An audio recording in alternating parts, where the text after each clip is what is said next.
Este cuadro fue pintado a finales del siglo XVI por Tintoretto y se titula El origen de la Vía Láctea. El personaje que tenemos en el centro del cuadro es nada menos que Hércules, el gran superhéroe de la mitología griega capaz de matar a un león estrangulándolo con sus manos o sujetar a un toro bravo agarrándolo por los cuernos, un portento de fuerza sobrehumana que le permitía llevar a cabo hazañas imposibles para cualquier mortal. Pero aquí lo tenemos cuando era un niño pequeñito, casi recién nacido. Está en una posición bastante incómoda y además el pintor lo ha representado de un modo en el que no se ven bien las piernas ni los brazos, tampoco se ve bien la cara del niño ni el cuerpo. En la historia de la pintura a una representación de este tipo se le llama escorzo. El escorzo consiste en que el pintor, en vez de ofrecernos la visión más clara posible del objeto representado, nos lo muestra desde un punto de vista, digamos, confuso. Ofrece una visión en la que nos cuesta reconocer la figura representada. El personaje que aparece sujetando al niño es su padre. Y también está en escorzo. A Tintoretto le gustaba pintar gente flotando en el aire en escorzos muy intrincados y retorcidos, en vez de poner a la gente normal de frente. Aquí tienes varios ejemplos en algunos cuadros famosos de este pintor veneciano. Pero seguimos con la descripción de este cuadro. El personaje que aparece sujetando al niño hemos dicho que es su padre. El padre de Hércules era Júpiter, el más poderoso de todos los dioses que vivían en el Olimpo. El símbolo que representaba a Júpiter como dios supremo y soberano era el águila. Aquí la tenemos, esta vez sin escorzo, para que no haya ninguna duda. Alas desplegadas, garras y la cabeza de perfil con su fiero y temible pico. Lo que no está nada claro es lo que lleva en sus garras. A primera vista podría ser uno de esos cangrejos de mar o una de esas nécoras tan ricas que se crían en las rías bajas de Galicia. Pero claro, no tiene mucho sentido. Lo dejamos para más adelante. La señora que aparece en el centro es la mujer de Júpiter. Se llamaba Juno y era una diosa muy celosa de su dignidad de esposa real y muy respetada por todos, excepto por su marido. De hecho, aunque hemos dicho que el niño es hijo de Júpiter, sin embargo, no es hijo de Juno, sino que su madre fue una mujer mortal a la que Júpiter engañó miserablemente. Se llamaba Alcmena. El caso es que Júpiter quería que su hijo Hércules adquiriera la inmortalidad de los dioses y se le ocurrió que si tomaba la leche de los pechos de su mujer podría convertirse en un dios. Para amamantar al niño sin que su mujer se diera cuenta, aprovechó que Juno dormía y acercó al niño sigilosamente, pero la diosa se despertó sobresaltada y se incorporó bruscamente de modo que un buen chorro de leche se derramó y así se formó la Vía Láctea, pues la leche derramada es esa banda alargada de color blanco que podemos ver en una noche estrellada atravesando el cielo. Cada gotita de leche es una estrella. Pero la leyenda griega no nos dice nada de estos 4 angelitos que aparecen alrededor de los protagonistas de este curioso mito. Este lleva en sus manos una red, el de abajo lleva un arco y los 2 de la izquierda llevan una flecha cada uno, además de portar en la otra mano una antorcha y unas cadenas. También tenemos 2 pavos reales aquí, o sea que la cosa se complica a medida que nos fijamos en más detalles y si nos ponemos a investigar buscando información, los enigmas sin resolver aumentan. ¿Hace referencia a ese conjunto de estrellas a alguna de las constelaciones presentes en la bóveda celeste? ¿De dónde sale esta versión del cuadro en la que aparece una constelación en la parte inferior? Y en esta otra versión, o en este boceto del cuadro, ¿quién es la figura que aparece abajo, recostada en un lecho de flores? Sí, a este cuadro le falta un trozo, no está completo. ¿Alguien sabe quién y por qué le cortó el trozo que falta? Bueno, vamos con cosas que sí sabemos. Te doy algunos datos y después haremos el análisis de la composición y del tratamiento del color en esta obra. Actualmente, el cuadro se conserva en la National Gallery de Londres. Es parte de la colección de pintura de los reyes de Inglaterra. El cuadro fue adquirido el año 1890 en una subasta por 1.312 libras esterlinas.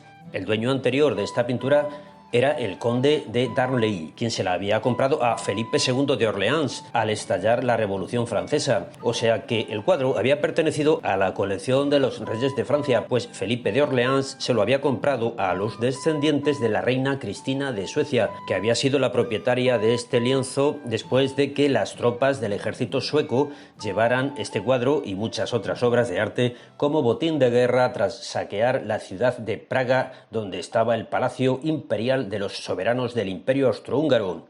Esto ocurrió al final de la Guerra de los 30 años. Lo de saquear obras de arte es una costumbre muy antigua que ha pervivido hasta nuestros días. Por cierto, tendré que dedicarle pronto un vídeo al debate sobre el patrimonio artístico robado por las potencias coloniales a los pueblos colonizados y que actualmente se exhiben en museos de Londres, París o Berlín. Bueno, seguimos. El caso es que el cuadro había pertenecido a los emperadores austriacos de la Casa de Habsburgo, parece ser desde que Rodolfo II se lo compró a Tintoretto. Rodolfo II había sido coronado como emperador de la Casa de Austria en 1576. Tenía 24 años y parece que lo de tener que gobernar un gran imperio con un montón de problemas no le agradaba especialmente. Se dedicó a coleccionar obras de arte, abandonó Viena y se estableció en Praga, dejó los asuntos políticos en manos de sus cancilleres y se rodeó en su palacio de artistas, astrólogos, curanderos y alquimistas. El encargado de las compras de pintura para el emperador Rodolfo II fue Ottavio Estrada. Este hombre fue quien adquirió en 1579 el cuadro de Tintoretto con la representación del mito de la Vía Láctea. Lo que representan los angelitos que rodean a los esposos Júpiter y Juno sería una contraposición entre el amor conyugal del marido y la mujer frente al amor adúltero fuera del matrimonio. El arco y las flechas representan el deseo caprichoso que se deja arrastrar por la pasión. La antorcha representa esa pasión que nos ciega haciéndonos olvidar los compromisos de fidelidad que impone el matrimonio. Las cadenas representan esos compromisos del amor entre los esposos. La red representaría el engaño al que recurre el hombre para seducir a la mujer o la mujer para seducir al hombre y a la vez la atadura de la que los amantes no pueden liberarse a pesar de sus deseos de fidelidad a su matrimonio. Juno era la diosa de la fertilidad, de la esposa fiel y de la maternidad. Uno de sus atributos eran los pavos reales. En esta versión que el pintor Rubens hizo del mismo tema vemos también esos pavos reales. Para los hindúes era un ave sagrada, símbolo de la sabiduría, la inmortalidad y la gloria eterna. Alejandro Magno fue quien trajo estas aves a Occidente, aunque el significado simbólico en Grecia de estas aves de fastuoso plumaje solía ser la vanidad y la arrogancia propia de esas personas engreídas a las que les gusta presumir y que los demás les admiren. Sin embargo, en la tradición cristiana, los autores espirituales utilizaban a los pavos reales como símbolo de la resurrección para la vida eterna y del deseo de inmortalidad que todos los hombres tienen. Representa el amor de los bienes espirituales en contraposición al amor de los bienes materiales o carnales. Ya hemos dicho que el mito del origen de la Vía Láctea nos habla del deseo de inmortalidad que el alma humana siente. Júpiter quiere que Hércules sea inmortal. En todos los tiempos, la idea de felicidad a la que el hombre aspira incluye la inmortalidad. En una de las versiones del mito sobre el origen de la Vía Láctea, se completa la historia que hemos contado añadiendo que las gotas de leche que desde los pechos de la diosa cayeron a la tierra dieron origen a los lirios. Esta flor, especialmente los lirios blancos, han tenido siempre en la tradición cristiana relación con las virtudes de la castidad y la pureza. Han sido considerados como un símbolo de la fidelidad entre los esposos y un atributo de los santos que han amado a Jesucristo con el amor puro con el que el alma del hombre puede amar a Dios. En la espiritualidad cristiana, la pureza es el camino hacia la inmortalidad, hacia la vida eterna, al igual que la Vía Láctea era el camino de las almas hacia el más allá. Pues precisamente la parte inferior del cuadro que falta en la pintura y que se perdió al resultar dañada durante el saqueo de los soldados suecos era una representación de un campo cubierto de lirios blancos formando como un lecho sobre el que una mujer aparece recostada. Pero habíamos dicho al principio que el interés del emperador Rodolfo II por el arte era tan grande como su afición a la astrología y a los misterios de la alquimia. Es probable que el emperador confiara en los sacramentos de la Iglesia tanto como en los horóscopos de los astrólogos y en los conjuros de los nigromantes y en las pócimas de los curanderos para alcanzar la inmortalidad. Rodolfo II había nacido bajo el signo de Cáncer y antes de acceder al trono había pedido a Nostradamus que le hiciera su carta astral. Como no le gustó nada lo que le presagiaba el famoso astrólogo de la corte del rey de Francia, decidió arbitrariamente cambiar la fecha de su nacimiento para venir a caer bajo el signo de Capricornio. Las interpretaciones sobre el sentido esotérico de los símbolos que aparecen en este cuadro son muy abundantes. Que si lo que lleva el águila en sus garras es un cangrejo que representa la constelación de Cáncer que en la bóveda celeste se encuentran entre Acuario, que estaría representado por la red que sostiene este angelito, y Sagitario, representado por el angelito con el arco. Que si las estrellas que aparecen aquí forman la constelación de Capricornio. Recordemos que el águila era el emblema imperial de la dinastía de los Austrias, a la que pertenecía la casa de Habsburgo. Que si en el cuadro podemos identificar la materia primigenia, el sapo y el flujo lunar o leche de una virgen de la que hablaban los tratados de los alquimistas para obtener el elixir de la eterna juventud. Todo esto es bastante discutible y probablemente no nos lleve a ningún lado, aunque da para entretenerse bastante.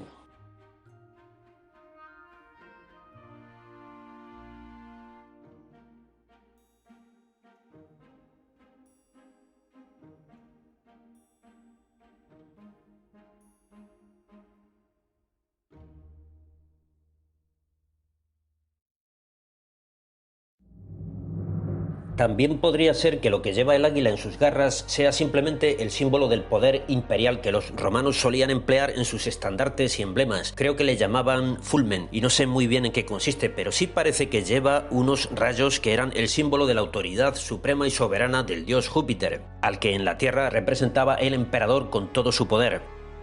Si nos fijamos en la composición de este cuadro, vemos que ya no estamos en el Renacimiento, sino que nos encontramos en pleno manierismo. Los diferentes elementos que configuran la obra están distribuidos en un total y absoluto revoltijo desordenado. Nada de la simetría y equilibrio de los clásicos, ni rastro de la armonía, la sencillez y la claridad de los maestros del Renacimiento. Lo que domina en esta composición de Tintoretto es la teatralidad, el movimiento y la tensión, un dinamismo que crea un conjunto que podría pasar perfectamente por una obra plenamente barroca. Tintoretto era un artista impulsivo y rápido, trabajaba a toda velocidad, no planeaba mucho lo que hacía, dejándose llevar por su instinto natural. Todas sus composiciones son realmente sorprendentes, rompiendo las normas clásicas más elementales. La distribución de las figuras en diferentes planos de profundidad aparecen habitualmente en un desorden desconcertante. Aquí tenemos, por ejemplo, la representación que hizo del tema de la última cena. En vez de estar todos los apóstoles alrededor de Jesucristo pendientes de sus palabras, aquí cada uno está por su lado. Jesucristo no está en el centro de la escena, y además de que parece que aquí todo se sale de lo normal, podemos descubrir, si nos fijamos un poquito, un fallo garrafal en la representación perspectiva. En esta escena, el apóstol que está sentado tiene apoyados los codos en el borde de la mesa, pero sus pies están muy lejos, al fondo, y el apóstol que se encuentra de pie, a su lado, está ocupando el extremo del banco de un modo imposible, pues se supone que ahí es donde estaría sentado el otro. Esto pasa cuando los pintores van muy deprisa. También en el uso de los colores, Tintoretto era muy especial. Como buen veneciano, su gama cromática era más amplia y atrevida que la que usaban los florentinos y los pintores que trabajaban en Roma. Las combinaciones de blancos con rojos, o mejor dicho, rosados, son tan hábilmente manejadas en este cuadro como lo había hecho antes Tiziano y como lo habría de hacer después Velázquez.